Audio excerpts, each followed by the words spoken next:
Admin వాళ్ళే మనం పెట్టే లేదు మన పేట రాసాం నెంబర్ అనుకుంటున్నాను. ఈ రెండు పేట రాసాం గ్రూపు అడ్మిన్లు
నమస్కారం. ఈరోజు వేటరాస్వామి గుడి దగ్గర వచ్చే నెల 5వ తారీఖున జరగబోయేటటువంటి శ్రీ వెంకటేశ్వర స్వామి కళ్యాణం గురించి చర్చించటం, అట్లాగే ఆ రోజు ఉత్సవాలు ఎలా జరపాలనే దాని మీద కూడా ఇక్కడ ఉండేటటువంటి గ్రామస్తులు ఇతర ముఖ్యమైన నాయకులు అందరూ కలిసి కూర్చొని చర్చించడం జరిగింది. చంద్రబాబు నాయుడు గారు 2014లో ముఖ్యమంత్రిగా అయిన తర్వాత నుంచి తిరుమల తిరుపతి దేవస్థానం వారి చేత వెంకటేశ్వర స్వామిని కళ్యాణం జరిపించేటటువంటి అవకాశం ఇక్కడ కల్పించడం జరిగింది. చాలా అద్భుతంగా దాన్ని ఆ ప్రభుత్వం ఉన్నప్పుడంతా కూడా నిర్వహించాం. ఇప్పుడు లాస్ట్ 5 ఇయర్స్లో ఒక్కసారి తిరుమల తిరుపతి దేవస్థానం వారి చేత నిర్వహించారు. తర్వాత ఆ ఆచారాన్ని కంటిన్యూ చేయలేదు. కానీ మళ్ళీ ఇప్పుడు చంద్రబాబు నాయుడు గారు ముఖ్యమంత్రి అయిన మొదటి సంవత్సరంలోనే ఈరోజు తిరుమల తిరుపతి దేవస్థానం వారి చేత వెంకటేశ్వర స్వామి కళ్యాణం ఇక్కడ ఘనంగా జరిపి ఈ ప్రాంత ప్రజలందరికీ శుభం కలిగేలాగా కార్యక్రమాలు రూపొందించడం జరిగింది. భక్తాదులందరూ కూడా ఆ రోజు ఇచ్చేసి ఆ కళ్యాణంలో పాల్గొని ఆ వెంకటేశ్వర స్వామి ఆశీస్సులు పొందాలని మనస్ఫూర్తిగా కోరుకుంటున్నాను.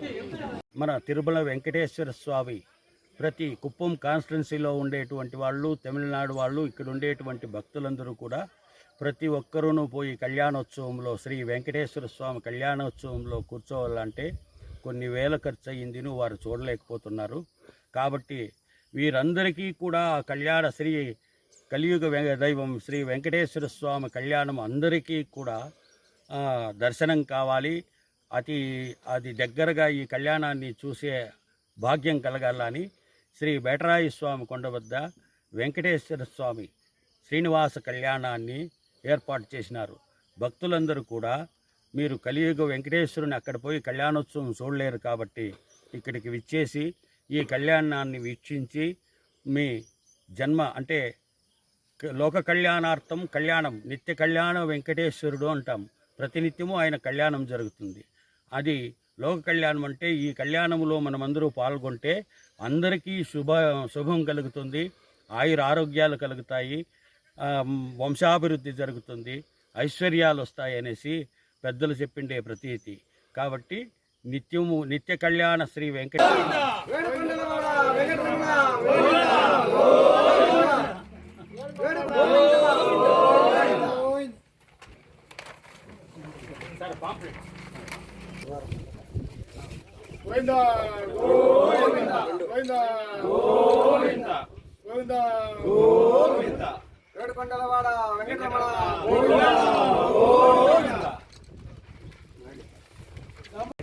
స్వామి దేవస్థానానికి తమిళనాడు, కర్ణాటక, ఆంధ్ర నుంచి భక్తాదులు ఈ 3 శనివారాలు 4 శనివారాలు పూర్తిగా వస్తారు కాబట్టి 3వ శనివారం మాన్యశ్రీ నారా చంద్రబాబు గారు ఆదేశానుసారం ఎమ్మెల్సీ శ్రీకాంత్ కానీ స్థానిక నాయకులందరూ కలిసి ఇక్కడ కళ్యాణోత్సవం చేయాలని చెప్పి తలంపుతో పెద్ద ఎత్తున టీటీడీ వాళ్ళ ద్వారా కళ్యాణోత్సవం 5/10/2024 శనివారం జరిపిస్తున్నారు కాబట్టి అందరూ భక్తాదులు కళ్యాణోత్సవం తిరుమలకు పోయి చూసే బదులు అందరూ ఇక్కడికి వచ్చి సందర్శించుకొని అదే భక్తితో స్వామివారిని పేట వెంకటేశ్వర స్వామి చూసి అన్నప్రసాదాలు తీసుకొని అందరూ వెళ్ళవలసిందిగా మనస్ఫూర్తిగా కోరుతున్నాం భక్తాదులు.